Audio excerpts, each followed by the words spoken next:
ரஷ்யாவில் சிக்கிய கடலூர் மாணவரை மீட்க கோரி ஆட்சியரிடம் கண்ணீர் மல்க அவரது பெற்றோர்கள் மனு அளித்திருக்கிறார்கள். மாணவனின் புகைப்படத்தோடு மாவட்ட ஆட்சியர் அலுவலகத்திற்கு முன்வந்த அவர்களுடைய பெற்றோர் ரஷ்யாவில் சிக்கியிருக்கக்கூடிய தனது மகனை மீட்க கோரி மனு அளித்திருக்கிறார்கள். கூடுதல் விவரங்களை வழங்குவதற்காக செய்தியாளர் ஸ்ரீதர் இணைந்திருக்கிறார். ஸ்ரீதர், விவரம் என்ன?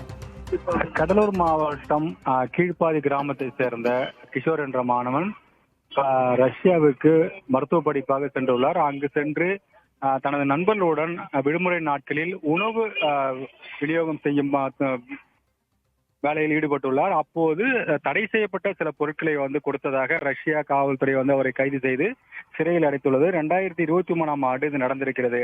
அதன் பிறகு அவரை மீட்பதற்காக அவரது பெற்றோர்கள் தொடர்ந்து பல்வேறு முயற்சிகளில் ஈடுபட்டு வந்தார்கள். ஆனால் இந்நிலையில் தான் திடீரென கடந்த 15ஆம் தேதி ஒரு ஆடியோ மெசேஜ் வந்ததாகவும் அதில் ரஷ்யா உக்ரைன் போருக்காகவும் உள்நாட்டு போருக்காகவும் தன்னை அழைத்து பயிற்சி அளிக்க திட்டமிட்டிருப்பதாகவும், பயிற்சிக்கு தான் செல்லவில்லை என்றால் தன்னை துன்புறுத்துவதாகவும், அதே சமயத்தில் கையொப்பம் பல்வேறு ஆவணங்களில் கையொப்பம் பெற்றிருப்பதாகவும், தன்னை காப்பாற்றும்படி ஒரு ஆடியோ மெசேஜ் மூலமாக தனது குடும்பத்துக்கு அனுப்பியதாகவும், அதன் அடிப்படையில் தான் தாங்கள் பல்வேறு அதிகாரிகளிடம் தொடர்பு கொண்டோம். ஆனால் இதுவரை எந்த விதமான உதவியும் கிடைக்கவில்லை.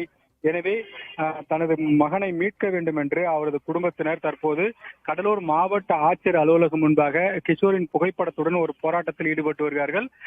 காரணம், அவர் உயிருக்கு பாதுகாப்பு இல்லை, போருக்கு அவருடைய சம்மதம் இல்லாமல் அனுப்பப்படுகிறது.